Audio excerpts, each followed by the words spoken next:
have one of the biggest runways in the country. I mean, flying it to the limit, 31 feet combined takeoff distance. Geography as well. Yeah. Takeoff was 15 feet. I'm Ryan Dembroksi. I've been announcing with National STOL for since 2021. And Cam Walton is below me on my screen. I don't know where you are. I'm on the top right on my screen. I don't know You're on where the you are. bottom right on my It's, screen. So, it's a good Brady Bunch moment for sure.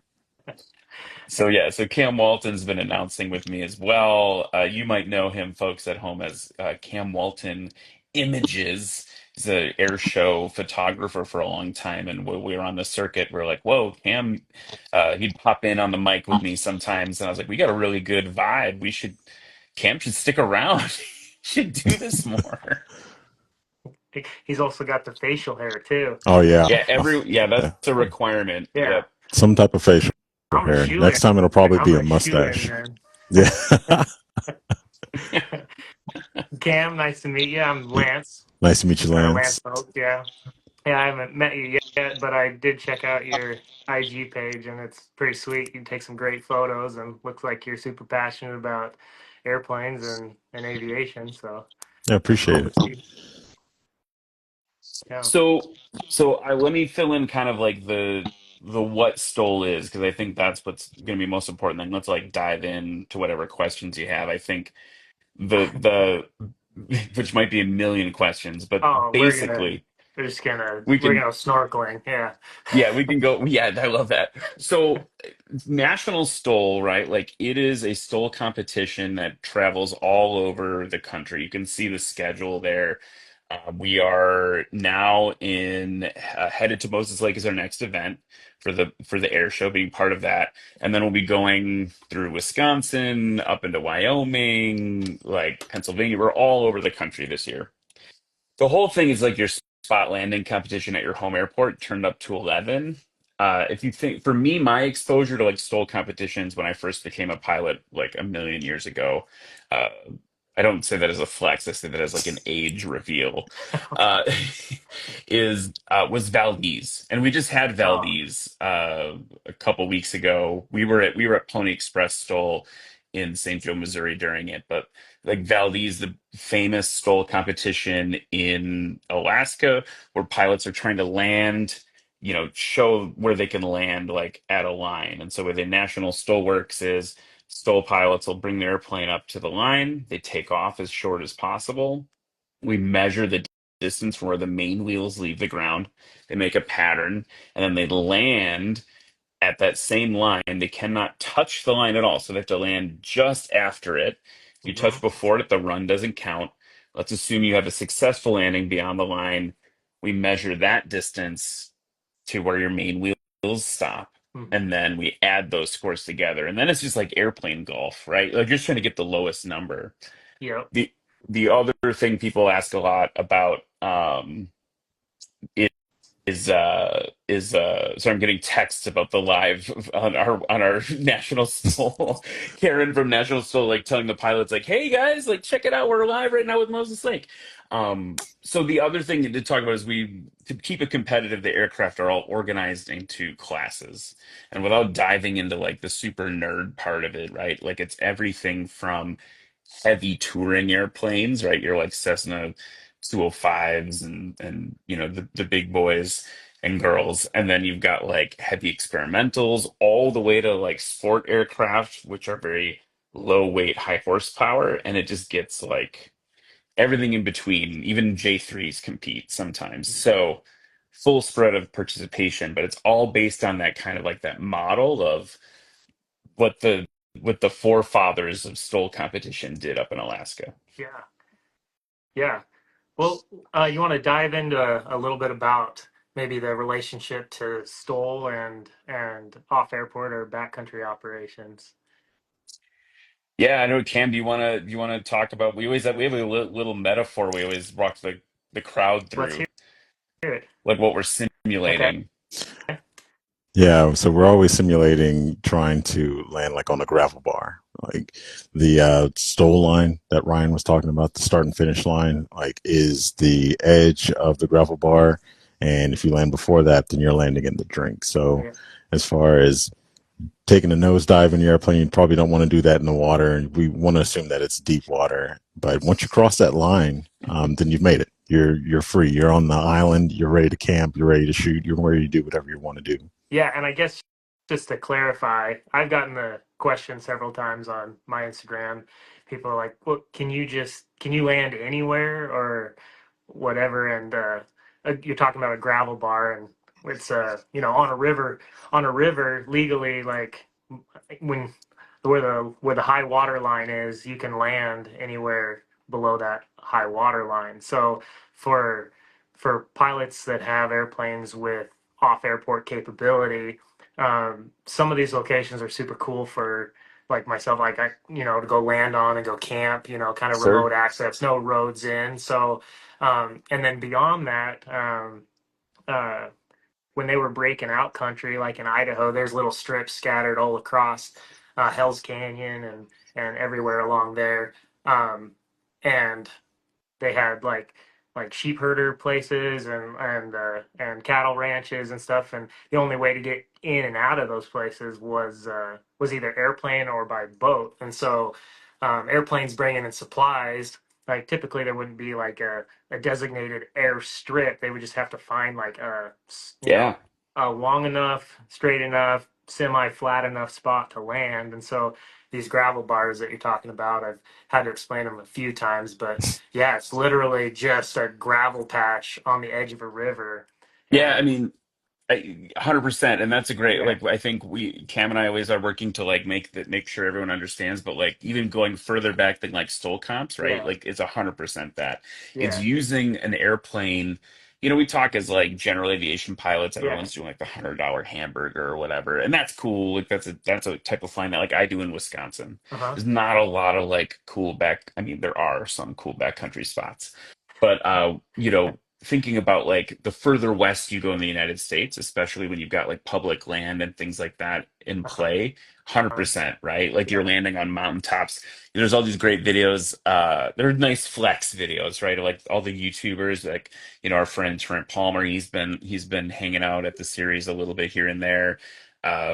Because of our one of our sponsors, Legend Aircraft, he's got his new Legend Cub, the Nomad, that he's flying around, and so like he'll like flex and like land on a mountaintop and like make some coffee, right? Like that's cool, but like working airplanes, right? Like that's what we're talking about. Is like Yeah. this is born from the idea of like what you said, like getting aircraft in and out of the backcountry, getting out of places you can't. You saw it on the eastern side of the United States during the hurricane season. What was it, last summer, right? Before the helicopters were able to get in and stuff, we had backcountry airplanes landing and either at airports, general aviation support at airports or ranches. So there's an airplane on one of the screens right now. That's a Oh, mall. yeah. Mall's like a quintessential backcountry airplane if you're new to this. And like you can carry a ton. That airplane is Yeah. big, right? It's a big, big airplane for general aviation purposes, right? And Yeah. like using that to get stuff in and out of the back country. One of the pilots that's going to be at Moses Lake, Dan Reynolds, is like up in the like Yukon, right? Cam, like he's up in Yeah, Canada, he's and way up he's there. using his weird. I mean, he wouldn't dispute this. He's using this weird like airplane called the Chinook. It's not the helicopter with the double rotors. It's this pusher prop crazy thing, but it's got all this room in back, and he's going to scout out, places to do hunting and scout out all this other like mountaintops and the snow with skis on it and all that stuff. So Yeah. it's like it's real I think working airplanes. I think the only similarity between that Chinook and the helicopter is the landing distance and Yeah. potentially the takeoff distance. It is, Yeah. it's something to watch. Um, you were you were talking earlier about Jeff Dolly and his what is it? It's like a Cessna Oh, Oh, Battling Warhorse. Warhorse. Traveler. Yeah, Yeah, it's a yeah. Yeah. Warhorse. Yeah, yeah, yeah. We got to see pretty much a vertical takeoff. No forward roll at all, and a landing with no no forward roll pretty much afterward. What was it? How many feet was it last year, you think? I don't remember the landing, but the takeoff was 15 feet. Do you remember the landing distance on it, Cam? It was about as long as the airplane. Yeah. Um, Yeah. It was Yeah, a com it was a if that. combined Yeah, it was a combined length of, I mean, no more than the length of the airplane, pretty much. And if you can imagine that, it was a takeoff, and then you come around and land. Like it was yeah, it was crazy to see. bonkers. Yeah. I think at that moment I screamed, "What is physics?" Oh, I was like, yeah. Yeah. I was like totally freaked out. Yeah. I Um, remember hearing, like, wow, we are witnessing something special here. Look at how slow that airplane's going. And I mean, it looked like it was just hovering in the air. I mean, we had a pretty good headwind helping us out, which made that possible. But I mean, either way, it's a quite a sight to see an airplane just sitting stagnant in the air like that and just coming down. Pretty cool. We got a question online. It says you're talking about gravel landings, water lines, etc. Last week they said it would be turf landing in Moses Lake. How will the turf change any pilot's methods of takeoff or landing? Um, So yeah, that's the proposed plan is a artificial turf runway. Um, I have the privilege of trying to put that in here in the next 2 weeks. So no pressure. so Yeah, well, I want to answer that, but real quick before I get to, yeah, we've got race control. yeah. Race control from National Stoll is in our ears, and I just got the assist when we give you those numbers for Okay. Warhorse. You and I couldn't remember, Cam. It was a 15-foot takeoff and a 16-foot landing for 31 feet combined. So that I mean, it's just it's stupid. Yeah, And Yeah. we had wind, but it was just incredible. So sorry, yeah. continue the question. No, I didn't want to no, lose that. yeah. No, the question is basically how is the turf going to change like a pilot's method for takeoff and landing? I think it's going to be pretty interesting because I think it's a substrate that is just, I mean, it's not seen anywhere. So it's going to be completely different, which will kind of, kind of be that play. I mean, it's going to be flat, which is going to be a lot better than most off airport strips, but um, we don't know how it's going to grip. We don't know. These pilots are unfamiliar with it. So I can guarantee you when they're out there on testing day and training and everything, they're going to be testing out their braking, seeing you know, how much they can grab, if it slides at all, whatever. So it's going to be like a whole new surface. So, um, and that's just off airport landings, you know. So it's going to be a cool one, I think. So, What kind of um, turf is it? So is it like the AstroTurf where it's like completely flat and spongy, or is it the type of turf that's actually like grass, like has the blades of grass, probably like an inch and a half thick with the rubber balls yeah, underneath well, it? yeah, yeah, the, yeah, it's basically like a carpet mat essentially, and this is like heavy duty, like pro grade artificial turf that's taken out of professional sports fields. And it's got a crumb rubber inside of it that fills up the profile of all of the fibers that are sticking out of it. So, um, so yeah, it's designed to play like for sports, it's designed to play like turf. Um, so it should hold up about as good as turf does and give you that kind of grip and strength and stuff. So I'm going to be playing with the landing zone some. I'll probably be filling up that profile quite a bit, and we'll see how much grip it gives them. We'll see what kind of distances we can get. I'm interested to see whether we can get, maybe more aggressive, shorter distances, or maybe it's gonna require a little bit more airspeed management in the air to get the numbers that they're looking for. So Hmm. it's gonna be interesting. Yeah, I mean, uh, we didn't talk to. I was kind of wanting to talk to one of the pods going to be here, John Jughead Council. Yeah, He's your local. He's your yeah. local. I want to. I hope I'm not embarrassing him by saying this. Your local, one of your many local American heroes, Oh folks. If yeah, you're from the Moses Lake area, yeah, I mean, John's put in some work for our country, but he is. Now that he's not flying fighter jets anymore, Yep. he's flying professionally, but he's also doing a lot of STOL takeoffs. And one of the things he talked about in Ontario, so this is maybe like a hang with me for a second. Yeah. Ontario, right, is like the desert. It's sand, it's dust, whatever. They at that airport in Ontario, Oregon, have like irrigated. It's like this oasis in the middle of the desert. Hmm. There's a perfect turf runway there. And he came down after he flew his approaches and he hung out with us in the booth for a little bit. And he was talking about how because that is so well irrigated, as an example for folks at home of like how this stuff can affect stuff, he said it was very grippy, but it was very soft. Yep. And so that was impacting their takeoff rolls, and it was also impacting their ability to get on the brakes. And what was interesting is when you saw the tricycle gear airplanes, they're just full brake sliding ruts, Yeah. like tearing it Yeah. up, right? The tail draggers had a little bit of a different experience. So I think the big thing for me, and Cam, I'm curious about your side of, what you think as well. Like for me, it's about the ability, I mean, frankly, like the ability of the surface to handle a heavy airplane landing on it, right? I don't, it Hmm. doesn't sound like you have any lack of confidence there. But then it's also about like that friction coefficient, right? Like how, like you said, like how grippy is it? How much are they going to slide?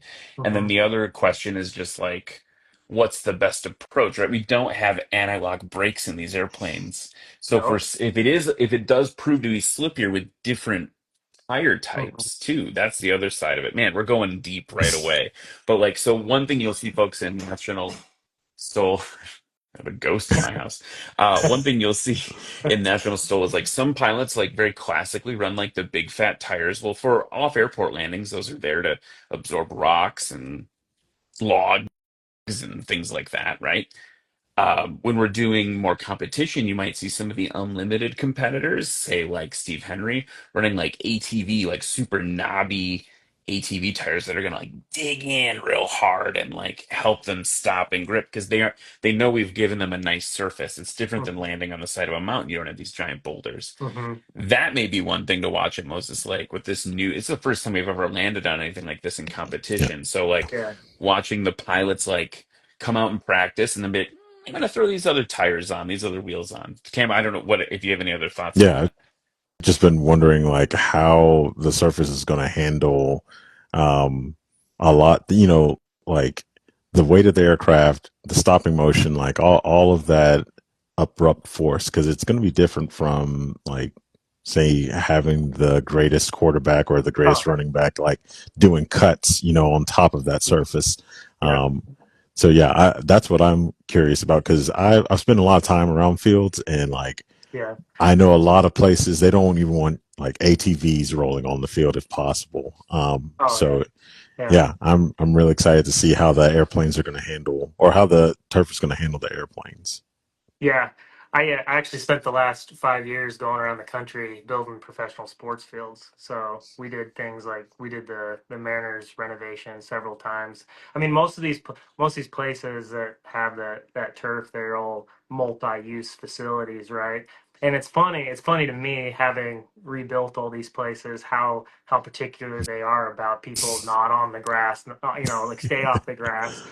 Um, when we go in there after like a concert or something and they put all these plastic mats down and cover it up and build these stages on it. When we go in there, the grass is completely torched, it's Oh tiny, yeah, dead, whatever, and we're pulling it off there. So um it's interesting how particular they are How about it. precious they get, right? Yeah. Oh yeah, yeah, when it comes and goes so quickly and so often I mean, with this, this more permanent solution of artificial turf, they try to design it to where it plays the same way. Structurally, I mean, you can make them about equal in structure to a grass field, depending on installation and all that. These are repurposed rolls. There's a lot of variables going on, but I'm gonna I'm gonna do my best to make sure that we're not gonna have anything wadding up underneath airplanes or doing anything like that. So, um, I mean, you're talking about 2,000 pounds coming down on maybe 2, 3 points, maybe even on a nose wheel airplane, potentially 1 point, right?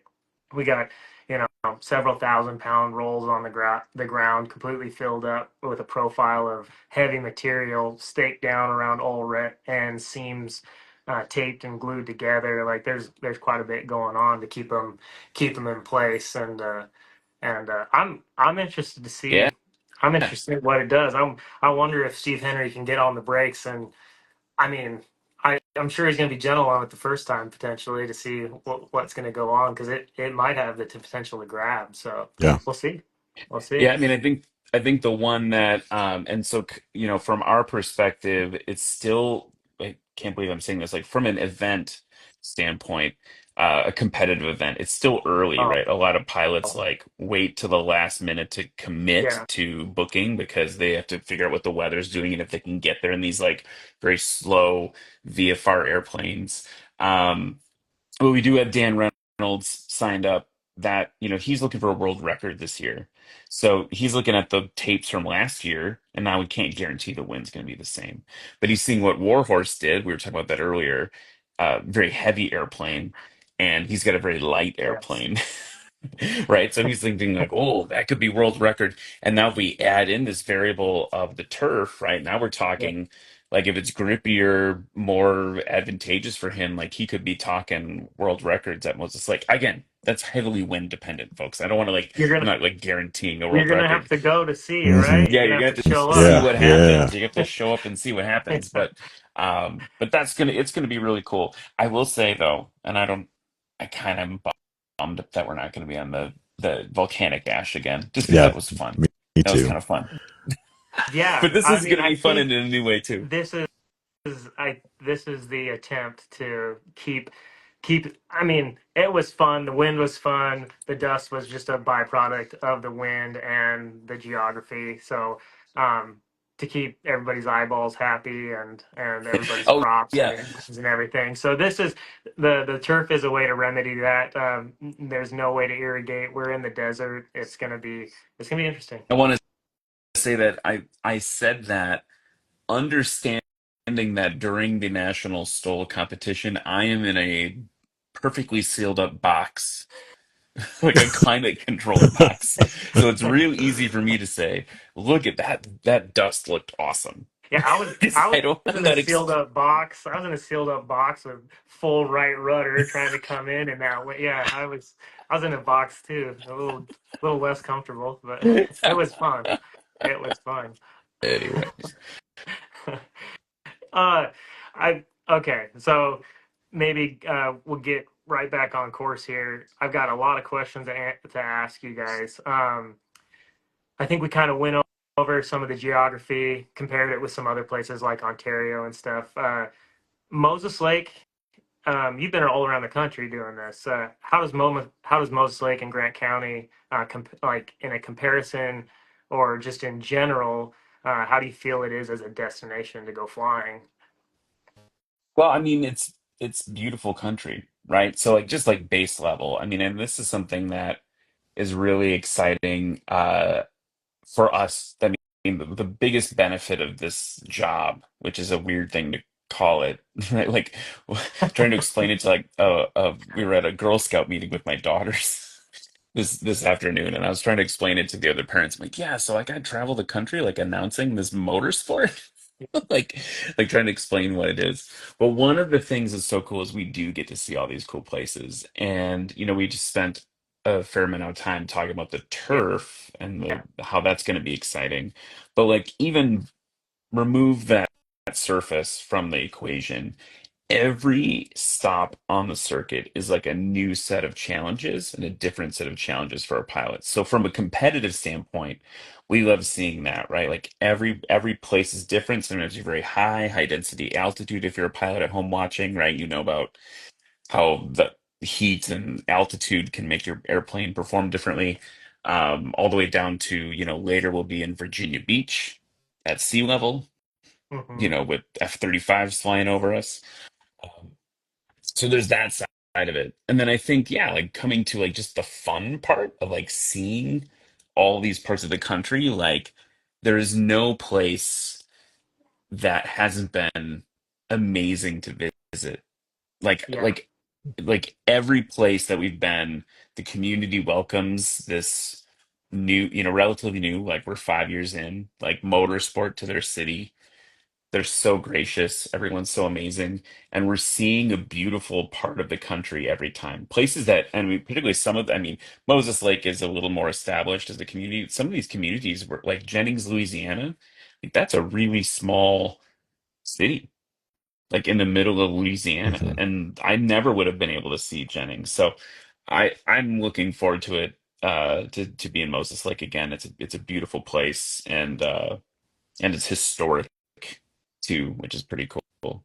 So I didn't get to go flying though. Well, I didn't get up in an airplane when I was there, but we got to go visit some of the local airports and stuff, and it was really good. Cam, do you have like this is gonna be your first time? Anything you're excited about visiting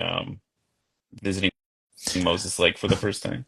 I'm just excited to see the geography. Like I'm a real heavy nerd. Like that's part of the reason how I met my girlfriend, how I met Katie, was asking her, like she had a picture of like a huge iron meteorite. And like I was like, is that a meteorite? And so like I mean like I'm interested in um seeing, I wanted to see the ash. I want to have a feel of it because I've felt it in the trailer for the past year. So I want to actually feel all of the ash, for what it's worth. But yeah, I want to see the lake. I want to see, like the flora and fauna, um, and just compare it to where I'm at, where I'm, in the southeast.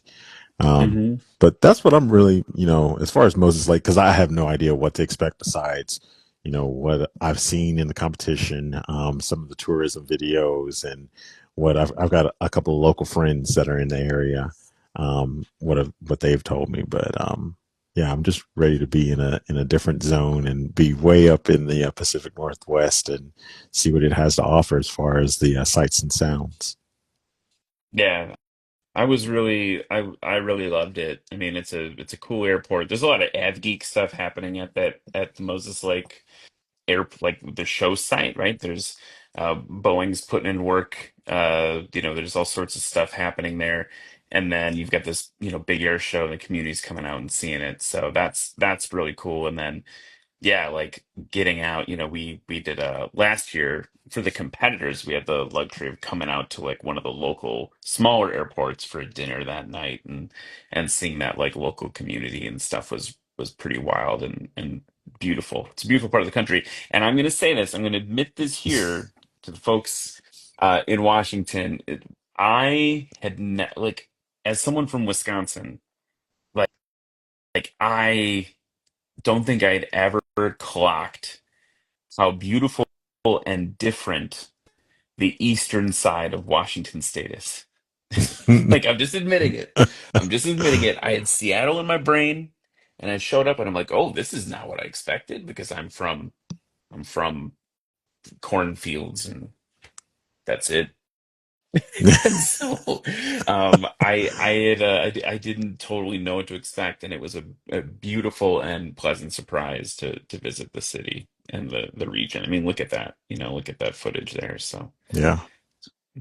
Rod Hansen, hope we see him coming out again in Yeah. an angry kitten.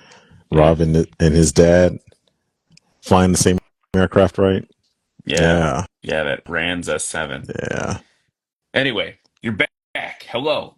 some somehow, man. I don't know what is going on, but It's all second right. The time. the internet Okay, gremlins that exist.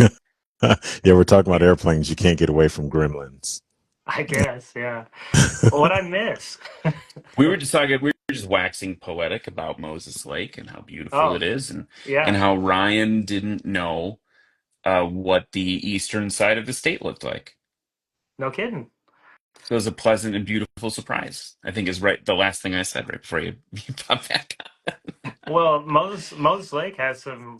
Grant County has some amazing geography. If you fly around the area in the valley, you're gonna see a bunch of big boulders sitting out in the middle of field. I mean, we're talking Volkswagen sized boulders, just somehow out there in the middle of the in the in the dirt somewhere in the flat. And if you go north of Moses Lake up towards Soap Lake and beyond, you'll run into Dry Falls, and they have a visitor center up there, and you can fly over it, but it's like the biggest waterfall, bigger than Niagara by a long shot, but there's no water going over it. But I guess at one time it was like glacier bursts, and this whole geography was carved out by those glacier bursts. So you can go see this monstrous uh, dry falls that still has some water in the bottom of it, but you can literally picture how the water was coming over there at one point and just washing out this whole valley, so this whole Columbia Basin. So it's pretty impressive place to fly. You can go fly up that canyon there close to Soap Lake, and I mean, you can head. I mean, any direction from here, we have amazing geography. So if you do fly into this territory, I mean, you're gonna see some impressive things. I mean, we've got the volcano country um, There just to the is west that. of us. Yeah, we got Helens and Adams, and Yeah. yeah, Yeah, I'm a huge volcanic like nerd. Like my buddy just got, well, my best friend just got back from Hawaii, and I guess they had like a volcanic eruption that they haven't had happen in like 40 something years. So yeah. randomly at like 1 a.m., I got to see like this crazy video of lava like getting shot up like 1,200 feet in the air and falling down. It looked like slow motion, but it wasn't. It was like real time. Uh, And yeah, I love all of that. So I was hoping to get a chance to witness some of that geography as well. yeah, yeah. No, pretty good chance you'll get an opportunity to do that. Hey Jordan, Jordan, my buddy's on here. I'm actually wearing his hat right now. He's in Yakutat, Alaska. He just started a flying service over there, doing uh, air charters for hunters, fishermen, and people that are exploring and stuff like that. But he says I'm smart, so I love it. I wanted to read that Got to comment. run with it I'm when you smart. can. Yeah. Oh, he poor, Oh poor, no. poor Lance. So, oh, there he is. He's back faster this time. Yeah. Yeah, no, if I disappear, I just need that invite back to me. I guess I can jump right on. Not sure why it's kicking me, but I have full bars and full internet. I checked it. I've got all sorts of internet, so all right, let's talk about Moses Lake. Let's go. You want to talk a little bit about some of the physics involved with STOL? Some of the things you've seen, maybe some of the cool stuff, like the modifications in the unlimited class, maybe even some of the techniques that some of these guys are using in purely just aircraft that haven't been modified at all, just original stock How airplanes with much small time power do you? plants. How Well, much time do you have? let's keep it. I mean, we can go as far as we want. I'll cut you off when we're ready to Stole move on. after dark could be happening. That's dangerous. So I don't even like. So I mean, here's the thing. Like the for folks who are maybe new to flying or who are pilots, right? Like think about. Um, I'm trying to think of like what the best way to start this is like think about first of all for pilots, right? You got like your short field takeoff technique that's like in the POH, right? Yep. And so what a lot of the pilots in STOL recognize, I think, particularly competitively, right, is that that book is written in a certain like conservative amount of like safety margin. And so what you can do through proficiency, particularly, right, like being aggressively proficient and putting in the work, flying with people who know what's up, right? Like you can learn how to get that book value and then start getting more and more aggressive with your performance. A lot of it has to do with like braking and things like that, right?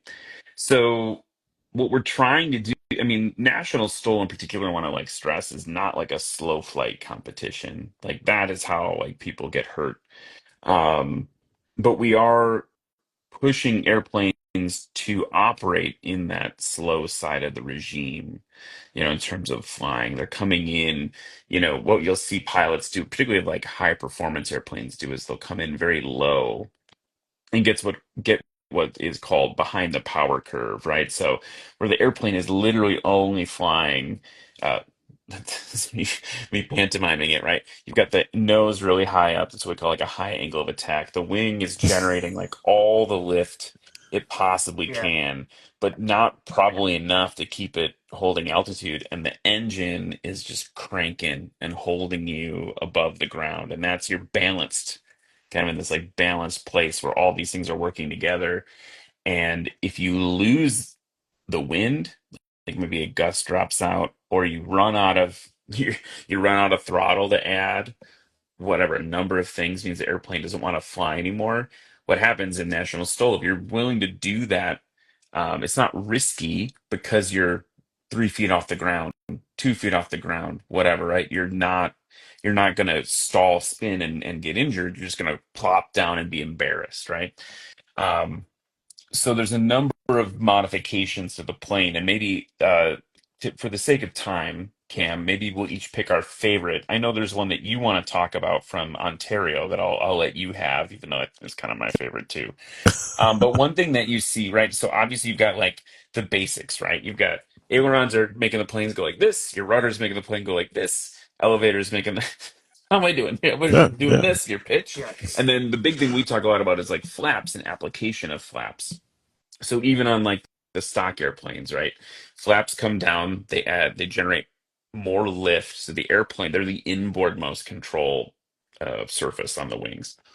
They help the airplane generate. Yeah, thank you. Love that. I should have brought them up. Yeah, that's good. So they're generating more lift when they're out, but they're also generating more drag. Yeah. And so the kind of cool thing you'll see on takeoff is airplanes that have like manually actuated flaps. Hmm. You get up to flying speed, you can yank on that Johnson bar. It might be up above in the cockpit or down on the floor, and that'll actually give you a burst of lift and drag. But that burst of lift will help you get the airplane up off the ground and you can accelerate and fly off. Yeah. On the landing side, it's typically just like dump them because you want to get as slow as possible, right? You want to get like, again, not a slow flight competition, Yeah. but the slower you are when you touch down, the less energy you have to dissipate.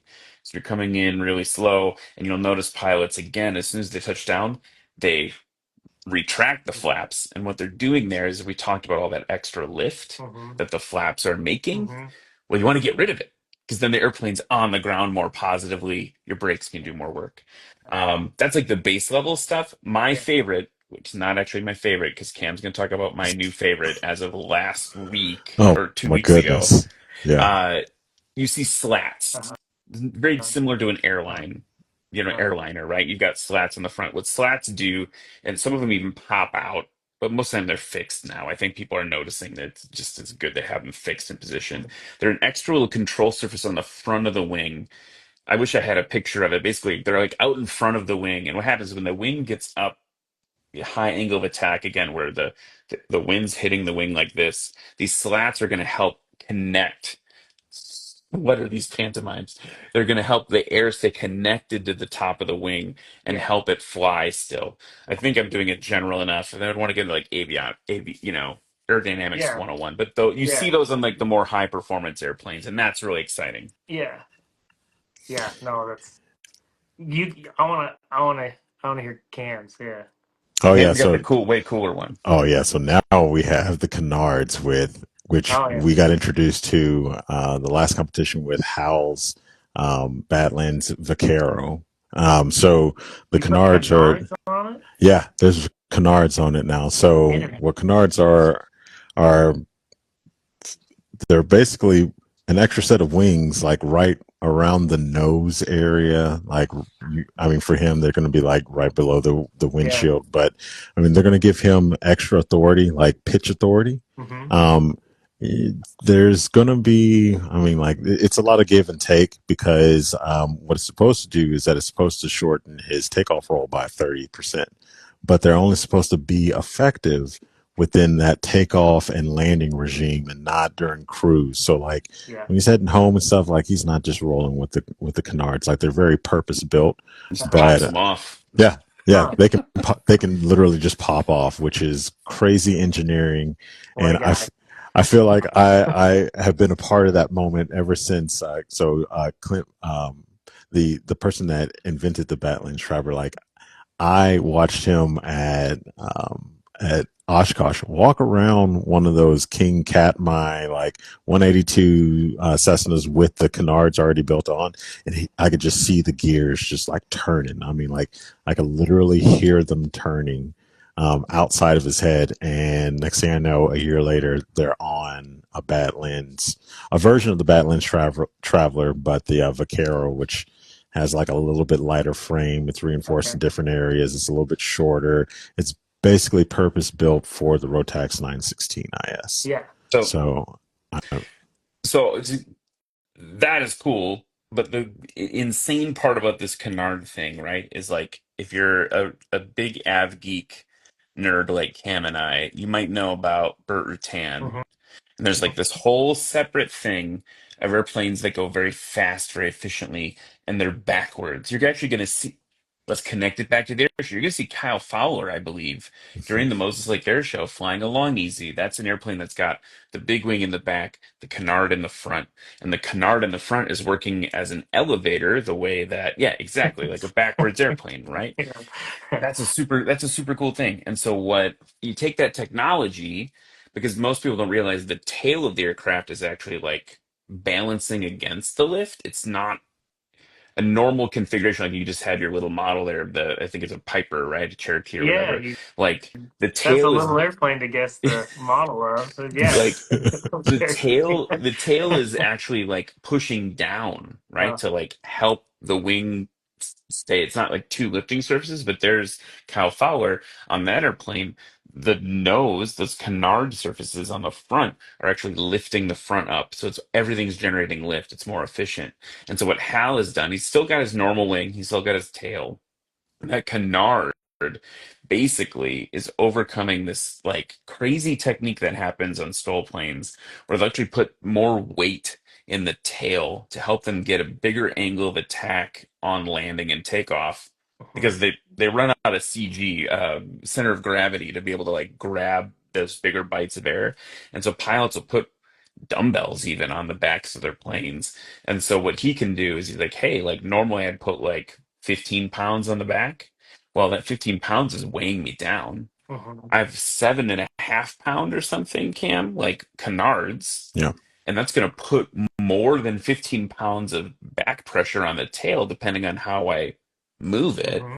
And so now Okay. I've got a lighter airplane that has more angle of attack and more lift on the front to help it get up. So that's like, right? Yeah. Just So I sorry. have I have a friend who has a 182 that is modified with an STC to, and it has a canard on the front of it. And he explained it to me just a little bit, and he was saying that basically, well, your flaps would typically allow you to decrease your angle of attack without gaining airspeed, right? If you were coming in, so you could approach slower and your visual is going to be pretty good, and then you're not going to gain airspeed as you come down.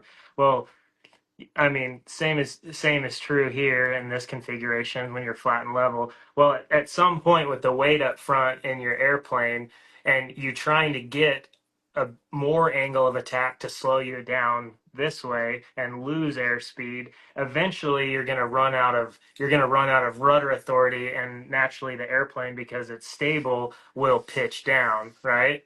So so that canard on the front actually generates lift and gives you back more of your elevator control. And so you can actually control that a little better, I think, is how he explained to me. Also, it allows you to have better visibility. You can approach flatter. You can approach flatter because you can keep your airspeed.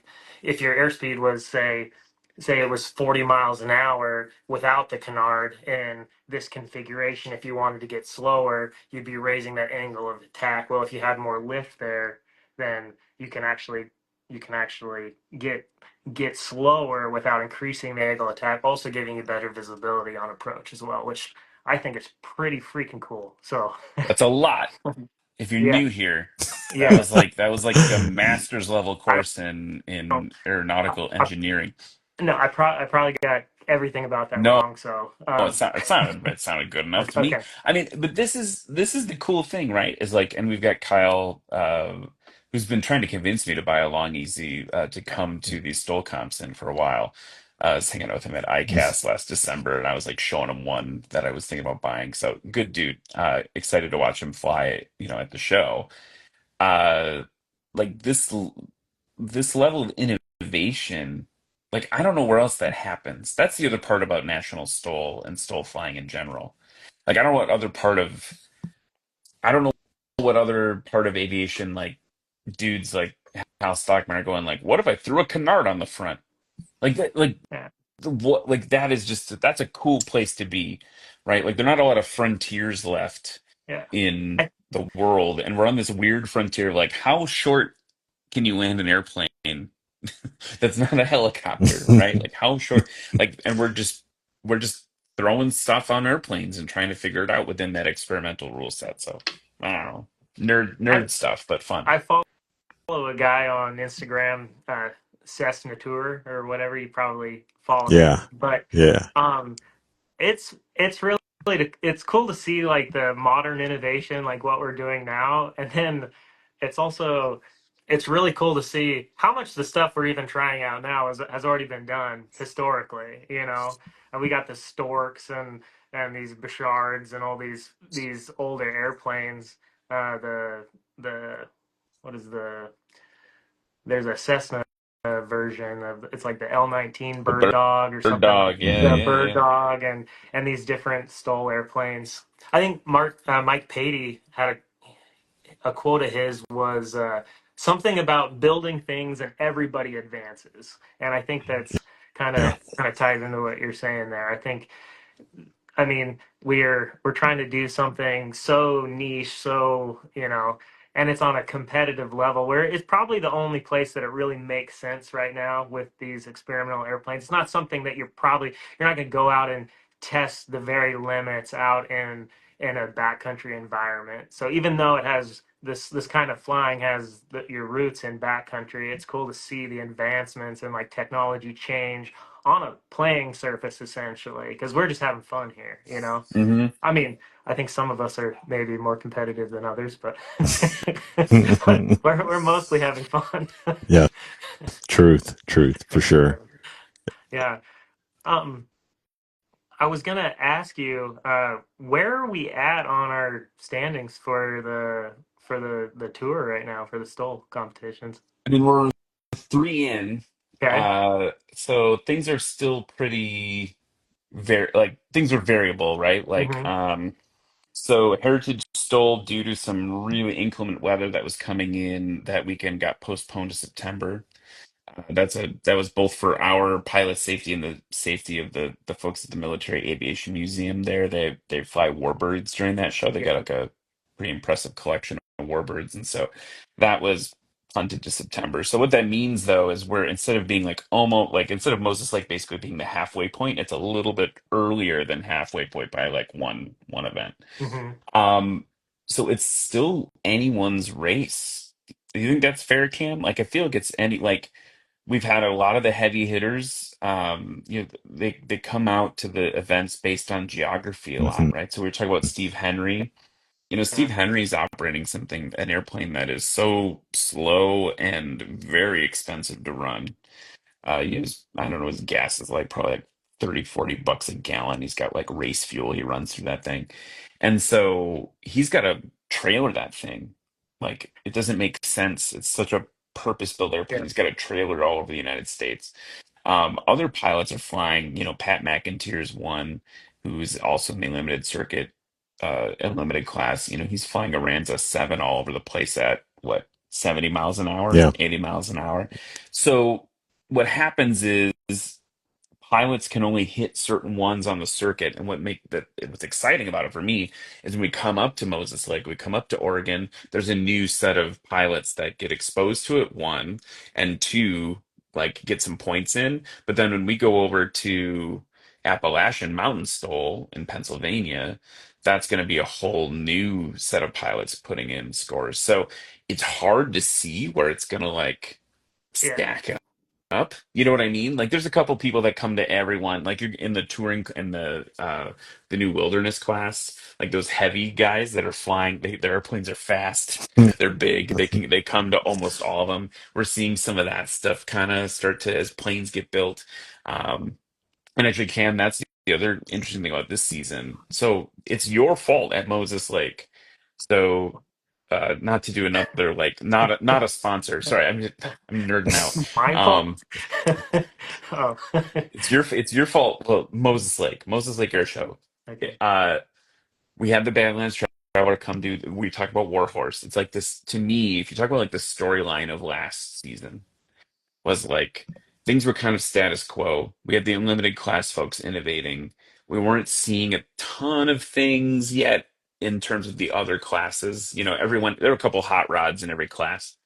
That happens, and it shook every competitor. They were like, whoa, I gotta change. So now we've got our friends at Legend Aircraft with Brian Steck making a totally new purpose-built STOL airplane, right? We've got like everything, it just shook everything. The innovation just went up through competition. Yeah, What's happening this season, this is a very long-winded answer to your question, no. is Well, there are a lot of planes that we haven't even seen yet.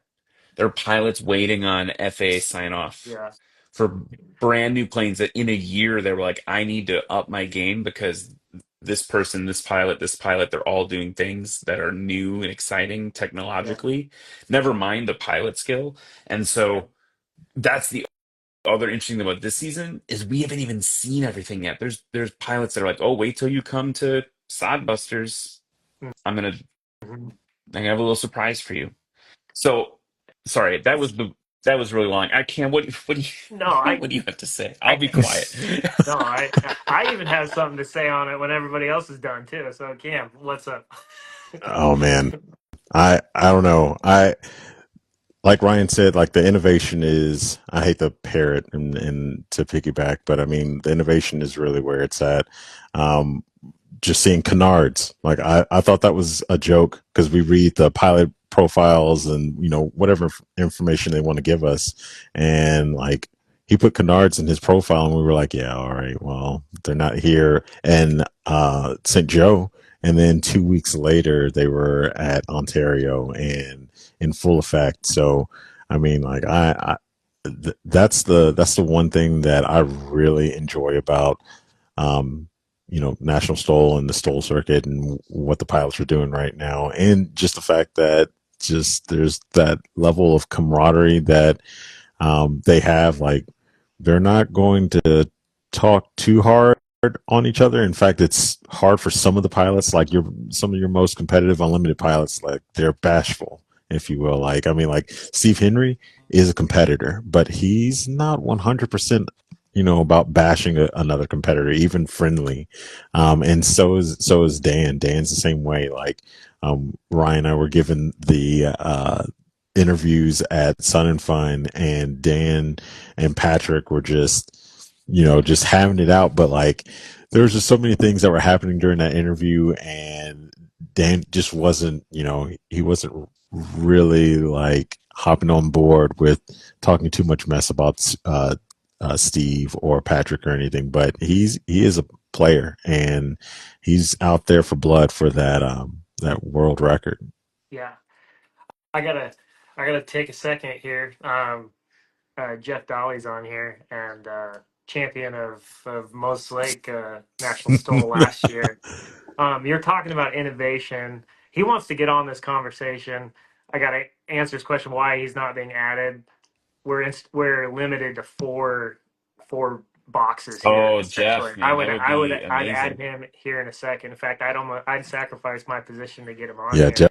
But Jeff is he's you're one of the dudes. you're talking about innovation with aircraft and being able to being able to go to these different STOL competitions. Well, like with flying, there's this trade off, right? With slow flight and speed, and I mean you can't really have one and the other kind of a thing. Sometimes they have little tricks to make it happen. You're talking about, you know, these canards and different things to give you lift when you need it, but not necessarily extra drag when you're flying and all this stuff. But um, you're saying the Badlands, how it revolutionized what was going on. I got to experience that firsthand.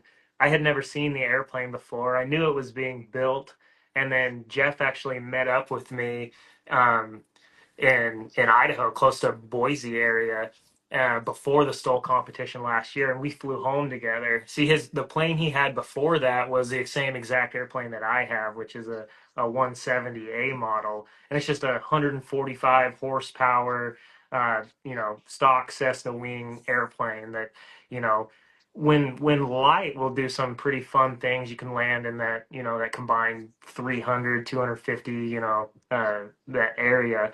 And then he went from that to this airplane that did what it did at Moses Lake, at the National STOL in Moses Lake, landing combined, what do you say, 36 feet? 31. 31 feet, combined takeoff distance and landing distance of 31 feet. But compared to the airplane that he used to have, same as mine, we flew from Boise to here together, and I mean, he was just playing with me at 70%. I mean, he was going like 120 miles an hour, and I'm putting back here at 100 miles an hour. That guy can get all over the place from one place to the other. He can go probably to every place on the STOL circuit and then fly like that. I mean, um I understand why companies like Legend and things like that are taking note of that. That's just an incredible feat, I think. So it's from a pilot's perspective, it almost seemed like it was you know a step, a small step for mankind, kind of a thing. You're like, wow, Yeah, I mean, that is impressive. That is a slow but fast airplane. yeah, I mean, and I think it's interesting, right? Because all none of these things happen overnight, right? Like you can't design an airplane No. overnight. And so while like the Moses Lake, the takeoff heard around the world at Moses Lake, is a great story for us at National Stoll because it's a beautiful thing. It was amazing. But meanwhile, Brian Stack and the Legend aircraft folks are working on High Strung, this like purpose-built, crazy, fire-breathing mother of all Cubs thing. Hmm. And that airplane, that's another one that we haven't even begun to see the full potential Hmm. of. Like this is an airplane that was in development at the same time, you know, Gauntlet dropped for sure, Hmm. but like there's that airplane's like so advanced, like they're like emailing a developer uh when I remember we were at in Pennsylvania last year, and Brian Steck was on. He's like, "Oh yeah, I just like uploaded the new engine tuning for the gas I have here, that the projected density, altitude, and like like the humidity and everything. Like he's got it all figured out, and he's like tuning the engine to specifically those things. I don't know if I was supposed to reveal that. Sorry, Brian. I don't know if that was on the record or off the record, but like that's the kind of stuff we're dealing with, right? And so super. I mean, that's been the story. I want to get back to your main question of like, Yeah. who are the Yeah. standouts Yeah. this season? A couple of things that are really interesting to me. Like, obviously, you've got Dan Reynolds. He's going to be at Moses Lake. He's looking for the world record in that 1983 Chinook. Hmm. That's his goal this year. He said it straight up to us. He's like, I want the world record this year. He wants to beat Frank Knapp's like combined record from Valdez, I don't know how many years ago, in Little Cub. That's I have confidence if he gets the right win, that's happening. Oh, yeah. Uh, then we've got Brian Steck doing his thing. We talked about that a lot. We've talked about the Badlands Travelers, very exciting. The other thing that we saw this year that's really a big shift is we've got this new wilderness class. So we had the heavy airplanes, the 205s, the 180s, kind of classic quintessential like Cessna bush planes. Uh, Another kind of shot heard around the world in STOL last year was the Backcountry Boss, another like purpose-built experimental showed up on the scene. Kyle Bushman built it. It's this crazy plane. It's Corey Robin, I think, very famously said it like shovels the air out of its way. It's just a huge, it's all flap. You can't even tell where the ailerons start. It's just all flap. It's just Huge. Yeah, it's this yeah, huge, cool thing, right? yeah. And that plane came onto that class, into those classes, and just dominated in a way that wasn't even competitive anymore. And so the pilot advisory committee got together and said, let's let's make a new class New for these class. heavy experimentals. Well, Brandon Korn, the kind of reigning, between Brandon Korn and the other competitors there, like they kind of trade back and forth. But Brandon Korn's been like kind of the one to beat for a couple of years in that touring class. Um, he he uh, he bought the Backcountry Mhm, Boss.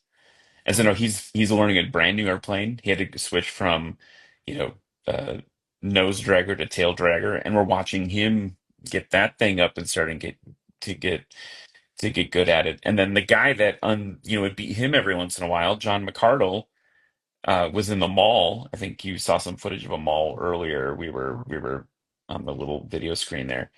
Um, that he's like, I'm done with the mall, and he built a Bearhawk 5 that he's all souped up. So like again, like those are the storylines in the experimental side. But then you've got folks like, you know, John. You were competing against John last year, if I'm not mistaken. Yeah, John we had Council. three 170s out there last year. Yeah. Yeah, Tegan, she was out there too. And so just the certificated stuff is just as exciting. I think the av geek nerds get excited about the innovation, but the fact that you can see, actually, here's a good little story. Like Ontario, Oregon, Ryan Melendez. I want to call him a kid. He's probably like 20 years old. I don't know. He's probably almost 30. To me, he's a kid. Ryan Melendez is going to be here in his Super Cub. That's a that's a quintessential bush plane, Hmm.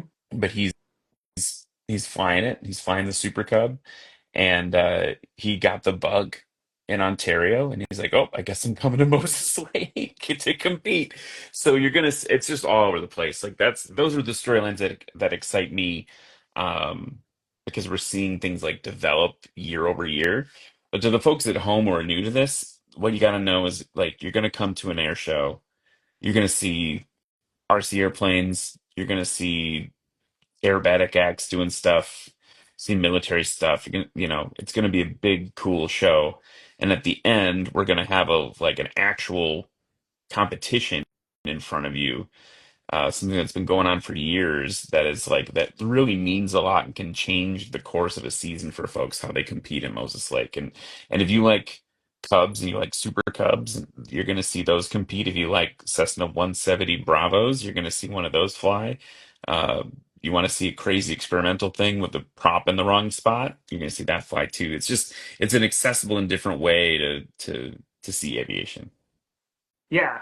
I I mean we lost Cam, so I feel like I'm have to talk more, but maybe I don't. But I do want to say one thing. If you're thinking about flying into Moses Lake, it might be one of the most inviting places to fly into for a pilot. Even if you haven't ever been here before, we're talking it's big, wide open, it's flat. We have one of the biggest runways in the country. It was a secondary landing strip for the space shuttle, is what I was told. So it's massive. Anybody can land on it. There's tons of room for everybody. It's going to be an awesome event, and you're going to see, like you're saying, these variety of airplanes competing in their individual classes, but you can see airplanes just like your own. I mean, flying it to the limit and making distances. Who was it last year in the red 172? Forgetting his name. Mike Shad. Council, I think. Um, Mike was in the ones. Oh no, he was in a Piper. Shad's on here. He'll tell me his name. But he was in a classic 172, straight tail, red, cherry red. It was beautiful. Um, I I'm sorry I'm don't remember his name. failing you. There's so Hewitt, many Alan, pilots that compete. Alan Hewitt, Alan Hewitt. Yeah, and his shirtless son too. the Well, they were flying.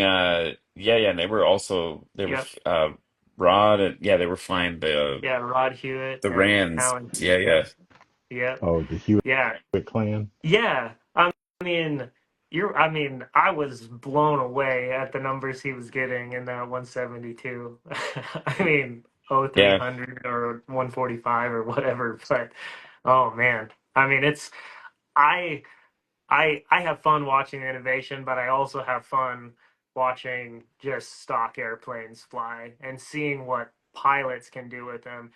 And I mean, we've given kind of a verbal course on some of these things, you know, we got our hands up in the air or whatever, but um, I would encourage everybody to do a Google search at least of short takeoff and landing and just read into it. And you'll see some of these diagrams and pictures of you know, laminar airflow over the wing, what angle of attack does, all these different things that we talked about. And just to get an appreciation of what you're watching, because I mean, you guys use words like this pilot's putting on a clinic in slow flight, or air, you know, airspeed management, or unloading the air. Like, there's just all these little terms that are out there that would be nice for, you know, you, as a pilot, you have I think a little bit greater appreciation for what you're watching when you're watching these things. But I just want to encourage anybody who does fly that may not be comfortable to fly into like Oshkosh or Sun and Fun or whatever. This isn't like one of those air shows where you got to be worried about flying in. I know personally a lot of the air traffic controllers in the tower, and they're some of the most friendly air traffic controllers in the country. I can attest to that, and they'll help you get down, get on the ground, get parked, all that stuff. And um, I want to see a lot more pilots out here this year. So yeah. I mean, I want to meet them. yeah, and I think I think you know, Cam and I are both pilots. We're both tail dragger. You know, we're better than everyone because we're tail dragger pilots, whatever. But like the truth is that like Yeah, I, yeah, okay. I oh let's fight. Yeah, But like the you shy away from those F-15 pilots pretty quickly though. Okay, okay, I'm not that yeah, cool. exactly. What I was gonna say though is you hit it right on the head, right? Like we um for the folks at whom we maybe not right, so it's gonna be pretty interesting. Like the whole air show, you're gonna see people operating at the top level, right? So you've got these aerobatic pilots, Cal Fowler, as an example. Like people are operating. This is the only thing they do, right? Like the military pilots that are training, the RC pilots that are competing on a different level in aviation in a different way, right? And you're going to see that again with National STOL. And so I can't land my 172 that short. No, sir. You know, like I just can't. And like people, it's funny. I think people assume Cam and I are like really good pilots because we announce for National STOL. But Yeah. but like Yeah, just because we're on screen right now doesn't make us a good pilot. Don't. but Yeah, my best friend anyway, is so like coaching me yeah, you're right just now. gonna see it from a different level. I wanted you talked about people flying in. I want to make sure people know for National STOL, if you want to compete, Yeah. registration is still open. Again, you need to be proficient at flying, but it's a pretty welcoming sport. Oh And yeah. you can get in and fly. So you go to nationalstol.com slash Moses Lake. Yeah, just slash Moses Lake to register, and then everything else, the normal National STOL events, right? If you're following this series around, want to come to the air show, that's all moseslakeairshow.com. So nationalstol.com slash Moses Lake if you want to register and fly, and have Cam and I talk smack about you in the booth. Um, Tell you how you pull Otherwise, Moses too Lake early. Air Show. Yeah. Karen says we're not allowed as pilots to be modest, so we got to take our shirts off. I don't know if that's what she meant though. Maybe it was something else. I Oh, don't know. probably in speaking, not in. Okay, I get Well, it. she's thinking about Rod, Oh right? no, There was no. the I think shirtless she's wonder. Yeah, So the we got. show, guys, I'm hearing here the show is the 20th and 21st. It's coming up, but I think we have some tickets to give Not away, right? not this weekend, but the following. So I guess not today or whatever. Not next weekend, but the following weekend. Yeah. Yeah. Yes. And so, Yep. We have more than tickets to give away. I should have announced this a while ago. So if you know anybody that needs tickets to the air show, and specifically two tickets to the air show, and not only that, they're the Dragon's Lair tickets. So this is the ultimate VIP viewing experience at the Moses Lake Air Show. So if you want the best and you want two of them, one for you and for one for a friend or a wife or whoever, we're giving away two of those right after we're done here. So if you need them or you want anybody, if you know somebody that needs tickets that may or may not be able to afford them, get them on this right now because we're giving them away right at the end. So um, that's a I think it's like $200 value there too. So it's more than the $30 tickets that you're getting. One of the and things that stuck it's out to me was private bathrooms. You get private bathrooms, so Oh yeah. private I hope I bathrooms, I and it hope I sounds, win them. yeah, Snackies? right. There are other snackies as well? I Oh, was gonna say it sounds cool too. Dragon's Lair, like, come on, oh, like oh, that's really cool. right. I mean, well, last year I wish I was wearing my shirt that I got from National STOL last year from Moses Lake. It had like this monster red dragon on this green shirt. I uh, I love it, but maybe that's maybe that's where it came from. I don't know. Dragon's Lair. Yeah. So, anyway, this has been awesome Yeah, chatting with you. I mean, you can tell Cam and I are really excited. If anyone wants to learn more, you can follow us, ask us questions on all the social stuff. Just hit us up. We're really excited, as you can tell, about all this stuff. I see here that you are listed as expected, Lance, I'm to expected. compete. Are we gonna see you Oh, dropping it like it's hot on the line? let's go. We are going to see how the next 2 weeks play out and see whether I have heat stroke or not. Because it's supposed to be like 90 degrees.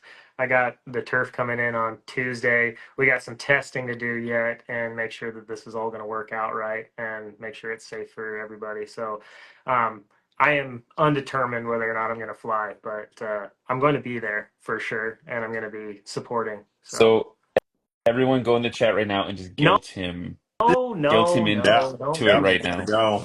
Okay, we're landing on dirt Oh, then.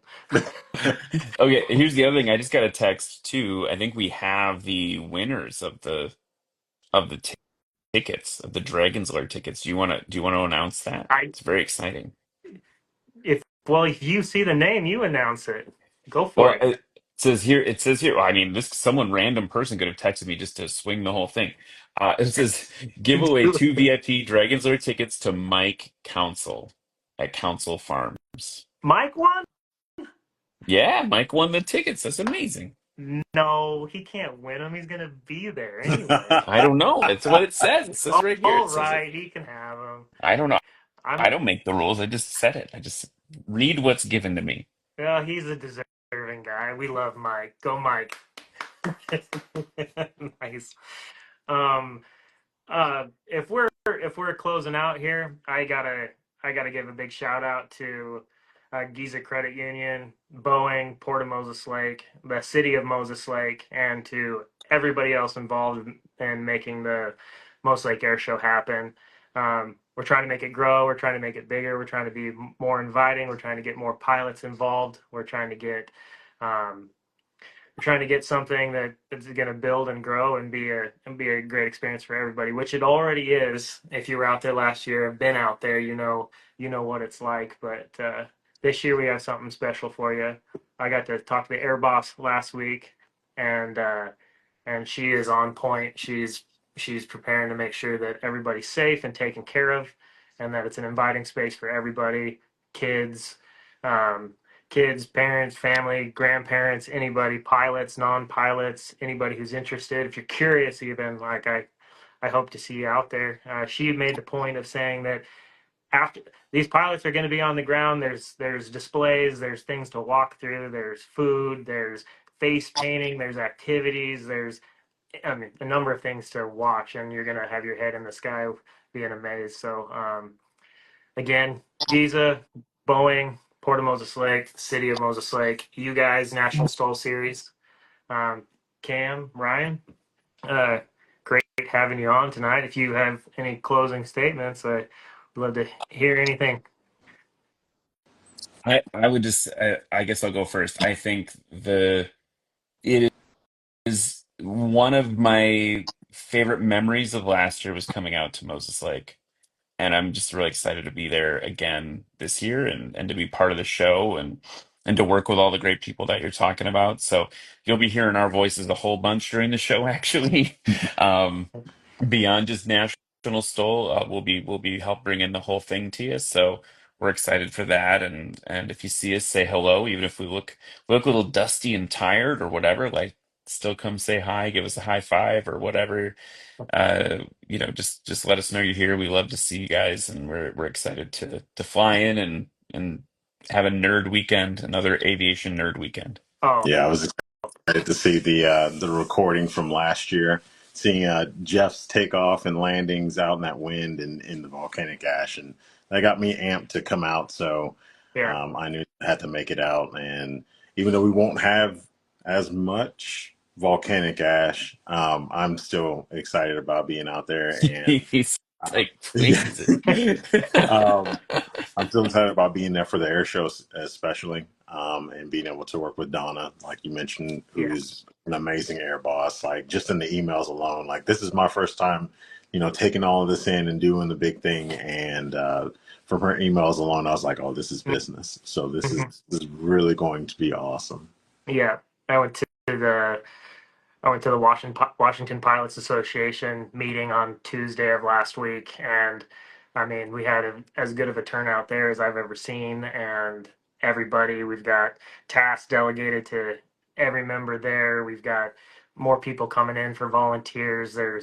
I mean, there's a, there's quite an effort going into making this something special for not just the community of Moses Lake, but for anybody who wants to come and check it out. So if you're on the fence about it, I encourage you to make it here. It'd be fun to see you and to meet you. I can't wait to see you, Ryan, and meet you in person, Cam. It'll be a good time. So, Yeah, same here, yeah, Lance. Yeah, looking forward to it. yeah. Thanks for hosting us, Most Like Air Show, Lindsay. Um, I think uh, I think we'll see everybody here next Sunday at 7 o'clock, same time. It'll be our last live, and then we'll prepare for the air show. All right. Awesome.